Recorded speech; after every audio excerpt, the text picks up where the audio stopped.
I I just want to tell you something. I hate this time of year.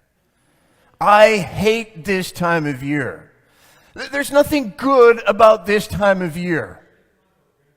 If you knew what I knew, you wouldn't like this time either.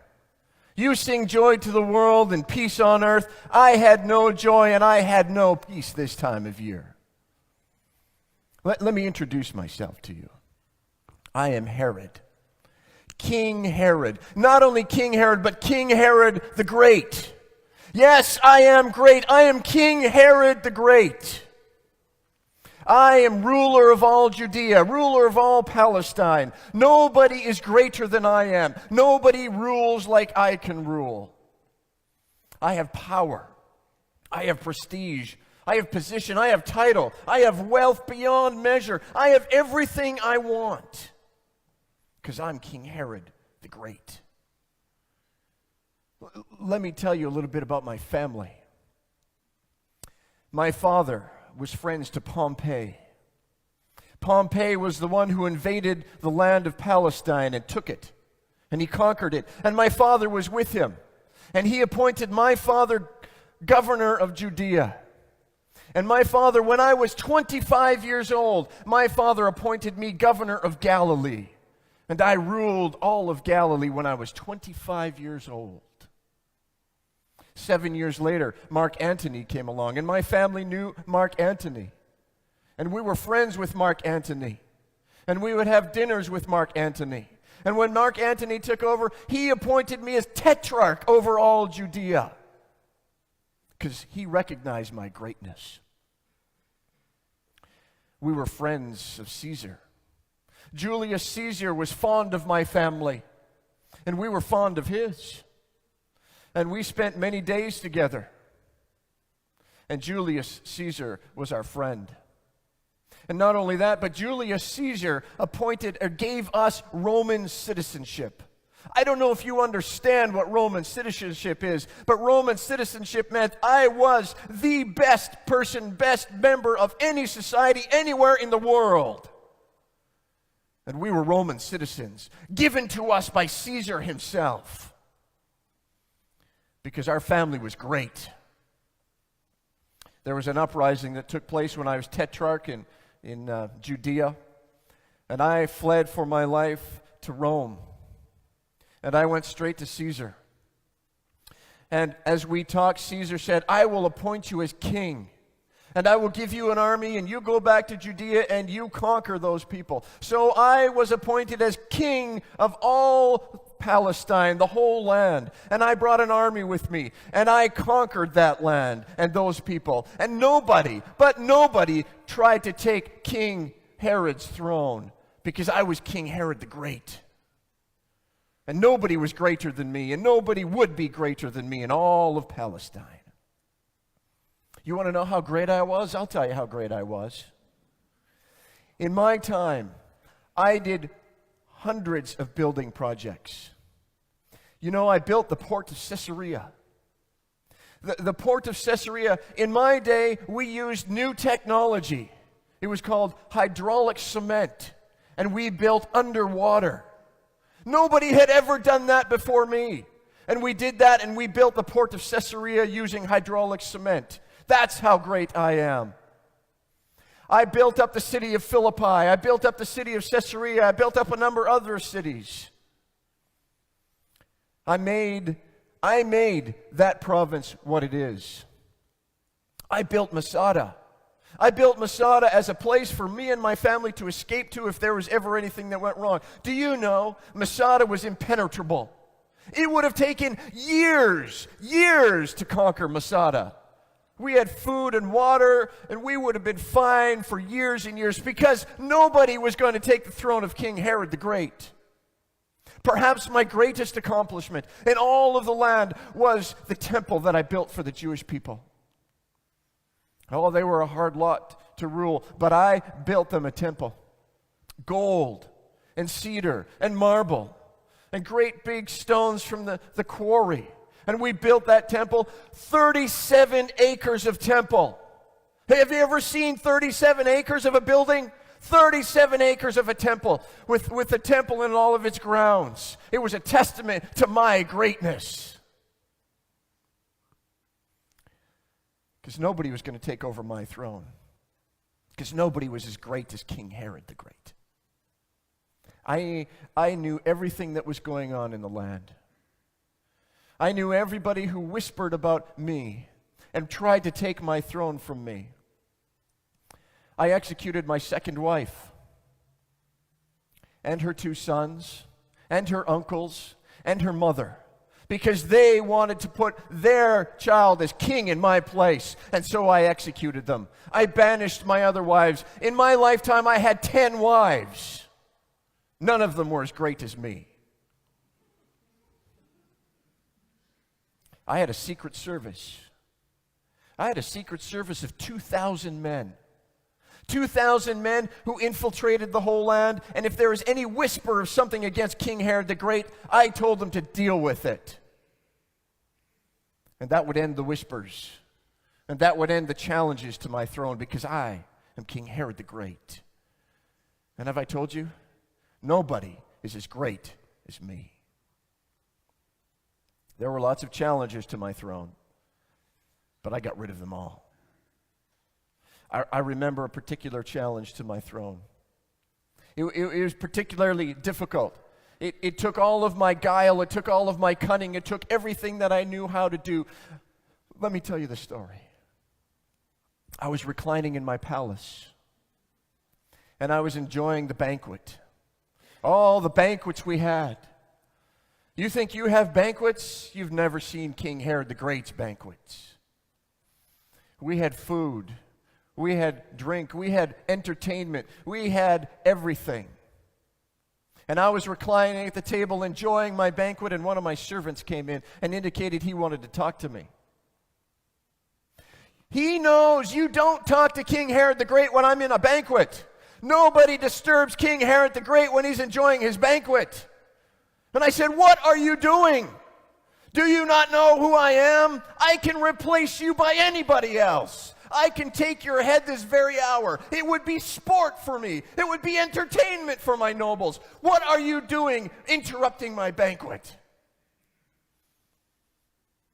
And he told me I had some visitors. Of course I have visitors. I'm King Herod the Great. How does that make any difference that you're here interrupting my banquet? And he said, no, these are visitors from a far-off land, from the east. Visitors from the east. I hadn't had visitors from the Persian Empire before. Apparently my greatness is getting around. And so I excused myself from the banquet. And I went to my chambers, and I put on my best robes. I put on my best cloak. I put on all of my best stuff because I wanted to impress them about how great I was. And I met them in my throne room. And in my throne room, I have a big throne, and it's up 5 steps. Because anybody who's going to talk to King Herod the Great is going to look up to me. And so I ascended onto my throne, and they bowed low before me. And I told them to rise, and I said, "State your business." And they said they were here to worship the King of the Jews. They were here to worship the King of the Jews. This was great news to me. This was exciting news to me. These were men from the Far East. They're from Persia. They were magi. They were kings in their land. They were important men. They had wealth, they had power, they had position. For them to come and worship me was amazing because my name was King of the Jews. One of my titles that I took was King of the Jews. And here they were coming to worship King of the Jews. Of course they were going to come and worship me. I'm King Herod the Great. And so I thanked them. And I invited them to my banquet. And I noticed their camels laden with gold and frankincense and myrrh. Truly gifts fit for an amazing, great king. And so I invited them to the banquet, and I ordered my servants to unload their donkeys and put it in the treasury. And you know what they said? You know what they said to me, King Herod the Great? They said, "No, Nobody says no to King Herod the Great. How dare they say no? I could off with their heads in a minute. They were in my palace, in my throne room, before my throne, before me. And they said no. And then they said something else which I will never, ever forget. They said, no, there's another. There's another who was born King of the Jews. Born King of the Jews? Born King of the Jews? I'm King of the Jews. How could someone be born King of the Jews? How dare someone in my kingdom claim to be who I am? How dare they claim to take my throne? Someone who was born King of the Jews? You mean a baby claims to be king? Who was this baby and who were his parents? I would deal with them ever so severely. And they told me they were following a star. A star guided them here. They said the King of the Jews was to be born here, somewhere around here in this land of Judea. This baby had a star? This King of the Jews had a star? I didn't have a star. How dare he say he has a star? I earned my greatness. I earned my kingdom. What did he do? Nothing. He was born. How dare he claim to be King of the Jews when I, King Herod the Great, am King of the Jews? So I dismissed them, and I called for the scribes and the teachers of the law, of the Jewish law. Because they said, according to Jewish law, this King of the Jews was to be born here. So I called them and I asked them. I said, who is this baby? Who is this King of the Jews? Where is he supposed to be born? What city? And who are his parents? And when was he born? They couldn't answer all those questions. They said, we don't know who he is. We don't know where they're living. We don't know who his parents are. But we know, according to the law, according to Micah 5, that he would be born in Bethlehem. Bethlehem. Now you need to know, I grew up in Edom. And I grew up according to Israelite law. I was schooled in the Torah. I knew the Israelite teaching. I knew the Israelite, or about the Israelite God. I knew about the Israelite mindset. I knew about their customs, their traditions, and I knew about their hopes and their dreams. That's what made me so perfect to reign, to lead these people. Because I knew them, because I grew up as one of them. And it troubled me to hear this. It greatly troubled me to hear this because the Israelites have always had this idea that there's some sort of Messiah coming for them. There's always, they had this idea that there's some sort of Messiah that would save them. That God would send his Messiah in the line of David. And this Messiah would rescue the people and would save them from Roman rule. They believed that they were, get this, they believed that they were chosen by God. They believed that they were better than anybody else. They believed that they were the one nation that God had chosen and their God was the only God. So they had this mindset, this identity, that one day God, the only God, the Creator God, would come back again to earth. And he would redeem them, and he would save them, and he would rescue them, and he would rule on earth. And now these wise men, these magi are saying, he's here. What if this got out? What if the people heard about this? If they heard about this, there'd be no controlling them then. They would riot in the streets. They would rise up against me. Then Rome would come and they would have to interfere. I would lose my throne. I could not allow this to happen. I could not allow this threat of the King of the Jews to be real. I had to do something. So I called the Magi back in. And I said to them, friends, tell me, where's this King of the Jews now? My scribes tell me he might be in Bethlehem. And they agreed. I said, well, why don't you go find him? Why don't you go and I'm King Herod after all. I can't go with you. I can't just up and go. I have a land to rule. So please, fellas, why don't you go? You go to Bethlehem. It's only 20 miles from here. You go to Bethlehem and you find this King of the Jews for me, would you? Would you please just go find him? Tell me who he is. Tell me where he lives. Tell me who his parents are. Because I want to go worship him too. I want to bow down to him. I want to recognize that he's king. So would you do that for me, fellas? Oh, and one other thing. Don't let anybody else know. Just don't let them know. Because if it gets out, well, I'm king. And it should come from me. And I rule the land, and I know these people, and I know their response. So let me be king, and let me deal. This is my land, so let's do it my way, okay? And they agreed. And so I sent them off. Can you believe it? In Bethlehem, 20 miles away from the palace, and this baby, this king of the Jews, lives 20 miles from the palace. How audacious. How dare they do this? Who were his parents? I had no intention of worshiping this baby. I had no intention of bowing down to him. People bow down to me, King Herod the Great. I don't bow to anybody. Oh, when I found out who this baby was, I was going to kill him.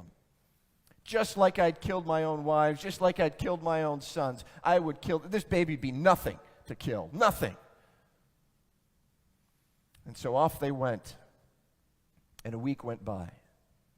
And I wondered, how were things going? Where were they? 2 weeks went by, 3 weeks went by. Almost a month went by, and I had not heard anything from these magi. So I sent my Secret Service guys. I said, go to Bethlehem, find these men. What's going on? Why aren't they coming back? Go bring them to me. And so they left, and they went to Bethlehem. A week later, they came back. And they told me, the Magi had gone. They left. They didn't come back. They left and went home. They went another way. And they didn't know who this Messiah was. They had no idea who his parents were. Nobody would tell them. They couldn't find out any information. But the Magi had gone and they didn't come back. How dare they not come back to King Herod the Great? I would pursue them and I would kill them. That's what I would do. How dare those Magi come into my kingdom, kingdom of Herod the Great, and worship another king and then leave. But first I had to deal with this baby. I had to deal with this Messiah. Because what if it was true? What if what I grew up learning about the Messiah was true? What if he really was the Messiah? What if he really was God with skin on? What if he really was the Savior? What if he really was the king? What if he really was the Lion of Judah that had come back? Because Bethlehem was in the land of Judah. There were too many coincidences for me. And I realized this was trouble. This was going to present a problem. How would I find him? How would I know who he was? Well, I wouldn't have to. I'm king. I don't have to find one baby. I could wipe out all of Bethlehem if I wanted to. I could just take my army in there and just wipe them all out. Bethlehem was a small town after all, a couple thousand people, maybe no more than that. I could wipe them out. It would half a day, easy, not a problem. But if I did that, that would draw too much attention. Rome might ask what I was doing. Rome might think I was losing control. Slaughtering that many people, they would know. I didn't want Rome messing in my business. Yeah, I was friends with them, but it was kind of tenuous. I had to have another plan.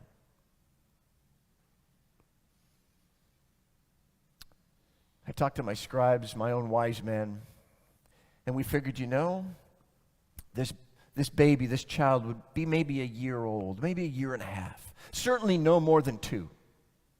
Just a little toddler. I mean, and in Bethlehem, it wasn't that big of a place. Probably in the last couple of years, maybe only 20 some odd babies were born, male babies. That's not a lot. Who's going to miss 25 babies? Who's going to? It's only babies. It's only little toddlers. It's only those 1.5 years old. Who's going to miss them? And only 20 some of them. Rome wouldn't certainly care about that. So I sent my army. Not all of them, of course. That would cause too much attention. But I sent my Secret Service guys. And they went there to Bethlehem. And every male child that was born 2 years ago or less, we killed. 20 some of them. Oh, there was weeping. There was mourning. There was crying. But it's Bethlehem. And it's only 20 some babies. Who cares? I mean, after all, the Pharaoh in ancient Egypt, he commanded all of the midwives to kill all the baby boys of the Israelites during Moses' time, and that was way more than 20. So who cares? You know, I never did hear about that kid anymore. I think we must have got him. Nobody ever said anything about the King of the Jews. Nobody ever said anything about the Messiah. I reigned for another 2 years or so, and I never heard a word about him. I got him. King Herod the Great. Nobody comes against King Herod the Great. Of course, you know the story. You know that after I died, this Messiah came back. This boy named Jesus.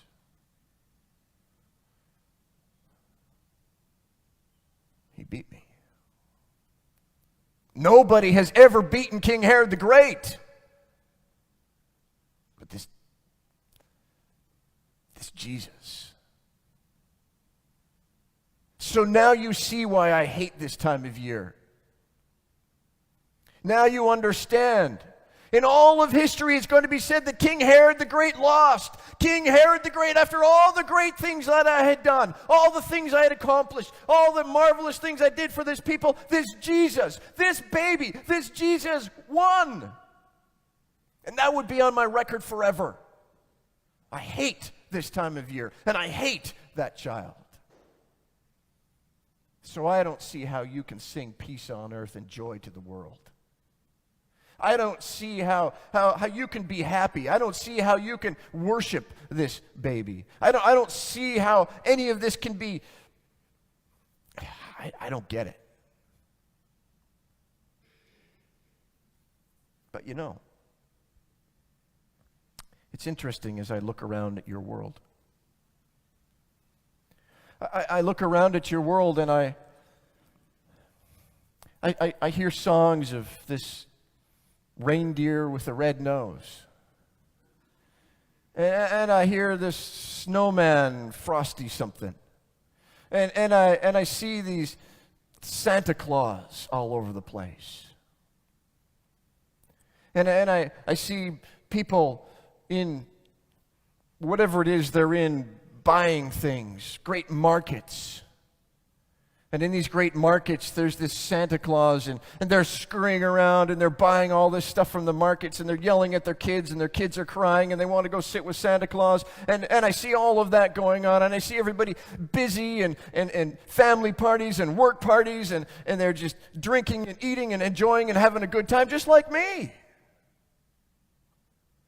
But you know what I don't see? I don't see a lot of Jesus. So maybe I won after all. Maybe Jesus doesn't have that many worshipers. Maybe as history is going to continue to be written, I will be King Herod the Great, and this Jesus will be nothing. So go ahead.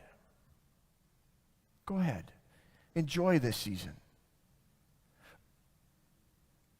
Oh, and by the way, happy holidays.